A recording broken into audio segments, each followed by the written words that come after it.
For centuries, we've heard Jesus call God Father. But what if that seemingly simple word hides a profound, even revolutionary secret? A secret so explosive, parts of it were systematically removed from the Bible itself. Today, we delve into the hidden meaning behind Jesus' terminology, exploring ancient texts and suppressed gospels to uncover a truth that could change your understanding of God, Jesus, and your place in the universe. Imagine a world where everything you believed about the Bible and God was missing a crucial piece of the puzzle. A hidden secret that could redefine your perspective on the cosmos and your relationship with the divine. This isn't about conspiracy theories. This is about reclaiming forgotten knowledge and understanding a pivotal shift in religious thought. The common understanding is that Jesus used Father as a simple term of endearment, a traditional way of addressing God. But what if that's just the surface level? Many ancient texts, including lesser-known Gospels, suggest a much deeper, more complex meaning. The word Father, in its ancient context, didn't always represent a human-like figure. Instead, it could signify the source, the origin, the very essence of all things. This challenges the traditional anthropomorphic view of God, suggesting instead a cosmic force, an energy connecting everything in existence. Consider the stark contrast between the Old Testament's depiction of God and the New Testament's portrayal through Jesus' teachings. In the Old Testament, around 1500 BC, God is often presented as fierce, demanding obedience through harsh punishments. Think of the flood or the plagues of Egypt. This reflects the societal norms of the time, strict rules and severe consequences for transgression. A powerful ruler enforcing absolute obedience. But fast forward to around 30 AD, and the narrative dramatically shifts. Jesus presents a God of love, forgiveness, and compassion. A God who is close, caring, and actively involved in the lives of his followers. This isn't merely a change in tone, it's a complete paradigm shift. The emphasis moves from punishment and wrath to love and grace, turning the eye for an eye mentality on its head. Jesus' radical message of love and forgiveness was revolutionary, almost unheard of in its time. Early Christians fiercely debated these stark differences, leading to different interpretations and branches of Christianity. The Gnostics, for example, went so far as to propose that the Old Testament God wasn't the same as the God Jesus spoke about. They believed the Old Testament God was a lesser, flawed being, almost an imposter. Jesus, in their view, came to reveal the true, higher God of love and light. This clash of interpretations highlights the ongoing struggle to understand God's nature and our relationship with the divine, a struggle that continues even today. This isn't simply a historical debate, it's a window into the evolution of humanity's spiritual understanding, a journey of thousands of years, marked by shifting perceptions, evolving beliefs, and the constant search for meaning and connection with the divine. The seemingly simple word Father becomes a key to understanding this complex evolution. But what about the suppressed texts? The Gospels that didn't make it into the canonical Bible. These texts offer alternative perspectives on Jesus' teachings, adding another layer to the mystery surrounding his use of Father. In the last segment, we examined the drastic shift in the portrayal of God from the Old Testament to the New Testament, and the controversies surrounding Jesus' use of the term Father. Now, let's delve into the often overlooked texts that shed more light on this complex issue. One of the most intriguing is the Gospel of Thomas. The Gospel of Thomas, a text excluded from the canonical Bible, paints a fascinating picture of Jesus and his teachings. It doesn't portray Jesus as a distant savior to be worshipped, but rather as a guide, leading individuals on a journey of self-discovery and spiritual enlightenment. This gospel emphasizes the inherent divinity within each person, a concept radically different from the traditional notion of a distant, all-powerful God. Instead of presenting God as a separate entity observing humanity, the Gospel of Thomas suggests that we are inherently part of the divine. It's as if the rules of the game we've been playing all our lives have been rewritten. This isn't just a reinterpretation of ancient texts, it's a profound shift in self-perception. It's a message of empowerment, suggesting that each of us holds a direct connection to the most powerful force in existence. This is a revolutionary idea, particularly in the context of the time in which it was written. The exclusion of the Gospel of Thomas and similar texts from the official Bible raises questions about the selection process and the potential suppression of alternative viewpoints. Why were these texts deemed too controversial? What uncomfortable truths might they reveal about the early Christian church and its evolving interpretation of Jesus' teachings? The answer might lie in the radical implications of the Gospel of Thomas's message. Imagine a world where people understood that the divine wasn't something external to be feared or appeased, but rather an intrinsic part of their very being. Such a realization could fundamentally alter societal structures, religious institutions, and the way individuals perceive themselves and their place in the world. This could have been seen as a destabilizing force, challenging the authority of the Church and its established power structures. The Gospel of Thomas's emphasis on inner divinity suggests that Jesus wasn't just conveying a new understanding of God, he was revealing the potential for individual spiritual growth and empowerment. This inherent connection with the divine explains his message of love, forgiveness, and the importance of personal transformation. The idea isn't to simply follow rules, but to discover the divine spark within and live authentically. By studying these alternative texts and comparing them to the canonical Gospels, we get a fuller, richer, and more nuanced understanding of the multifaceted nature of Jesus' teachings. It's akin to receiving a new set of keys, unlocking doors we never knew existed. We begin to see beyond the literal words, grasping the deeper truths that inspire us to grow and evolve spiritually. The deliberate omission of certain texts raises questions about what else might have been lost or suppressed throughout history. What other perspectives could potentially challenge our established views of religious doctrines?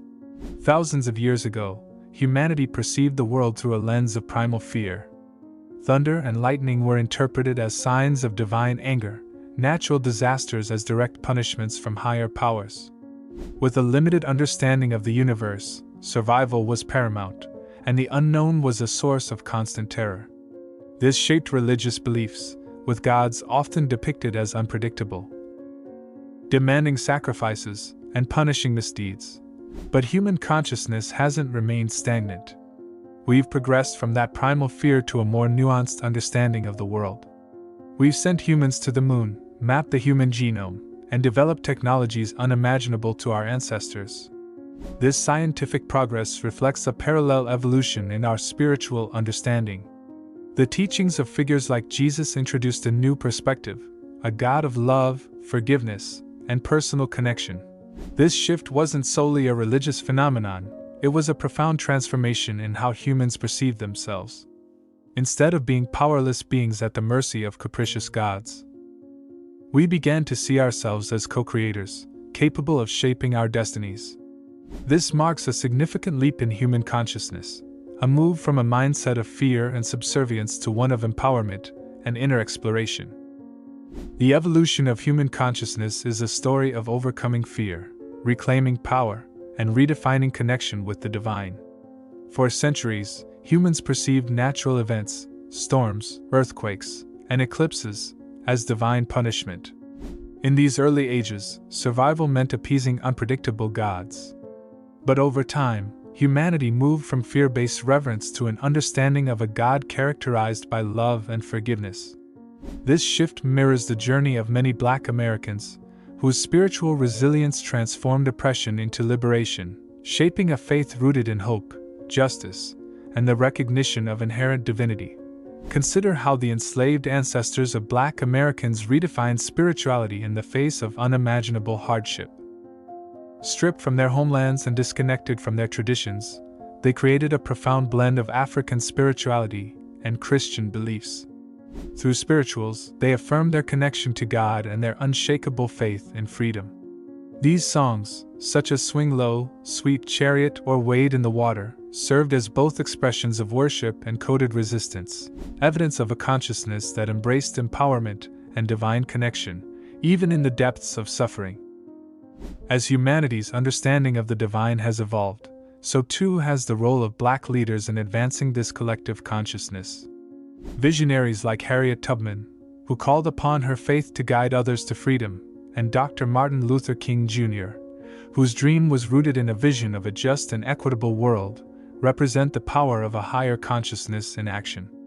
Their lives echo the teachings of figures like Jesus, who taught that love and forgiveness could overcome even the greatest injustice. These examples remind us that spiritual growth is not just personal but transformative for entire communities.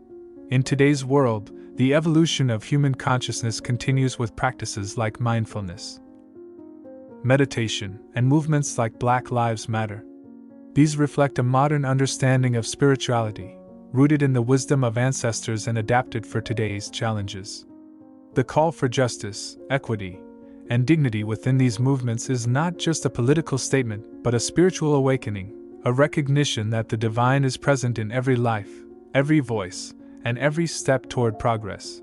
Every act of questioning oppression, choosing love over division, and seeking understanding instead of judgment contributes to this grand evolution. Black Americans have long been at the forefront of this journey, embodying resilience and the pursuit of higher consciousness. When we speak of oneness with the divine, we're not simply discussing religious beliefs or mystical experiences. We're recognizing a shared essence underlying the surface differences of our separate bodies, thoughts, and emotions.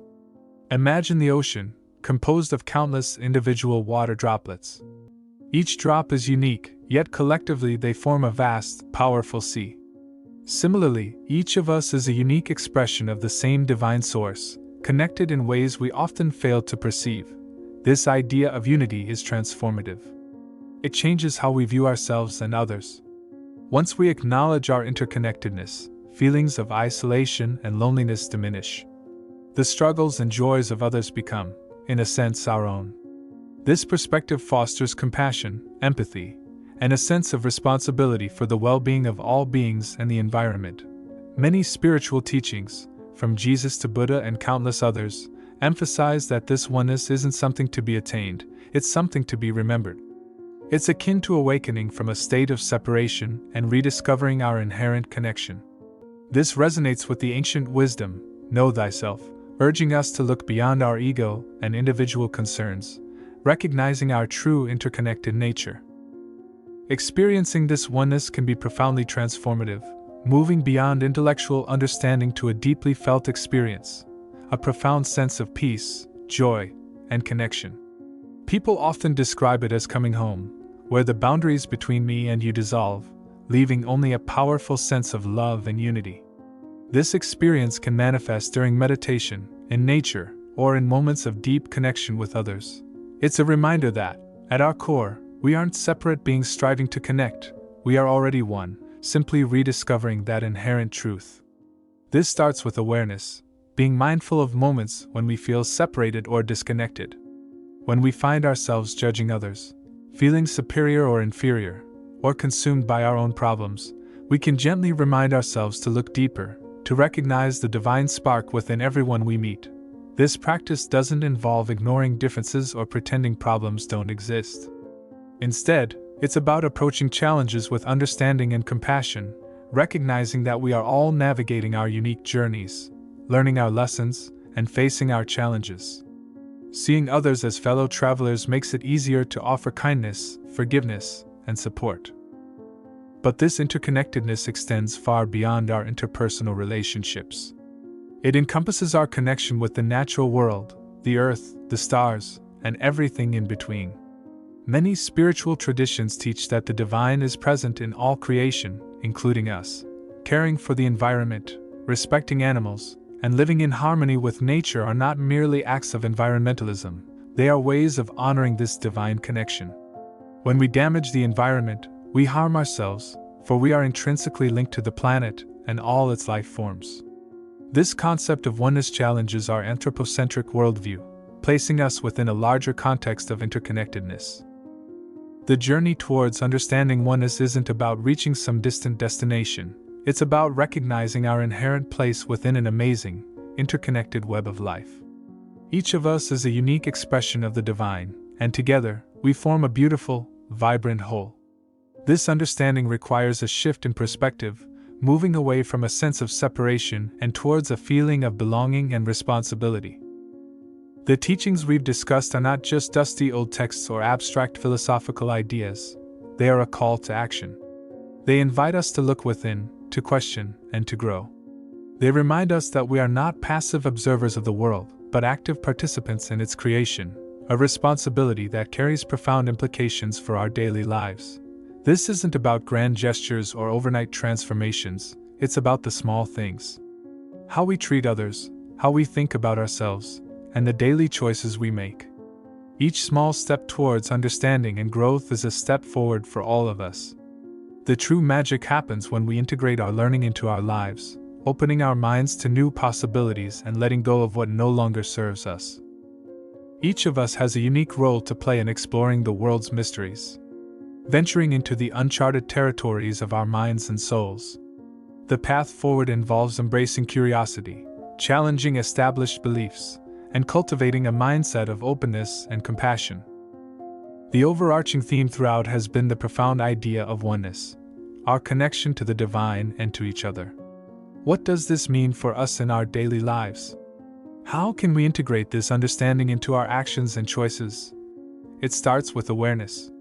Being mindful of our thoughts and actions, choosing kindness over anger, and remaining open to ideas that may initially seem unconventional.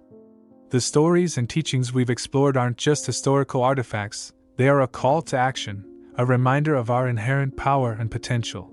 It's about making conscious choices, choosing compassion and empathy in our interactions, challenging our own biases, and seeking understanding instead of judgment. It means recognizing the divine spark in every person we encounter, regardless of their beliefs or actions. Remember, we're all navigating this journey together, learning and growing at our own pace. This understanding isn't about perfection, it's about progress. It's about striving to live more consciously, more authentically, and more compassionately. It's about recognizing the interconnectedness of all things and acting accordingly. The path forward involves cultivating inner peace, practicing mindfulness, and deepening our connection with nature. It's about nurturing our own spiritual growth while simultaneously recognizing our shared humanity and responsibility towards the well-being of all beings. This journey of self-discovery is ongoing, a continuous process of learning and evolving.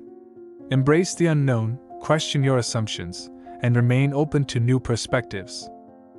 Each new insight brings us closer to understanding our true potential and the deeper nature of reality. We are not merely passive observers in this world, we are active participants in its creation. Our thoughts, beliefs, and actions shape our reality and contribute to the collective consciousness of humanity. Let us choose wisely and strive towards a future defined by compassion, understanding, and a deep appreciation for the oneness that connects us all.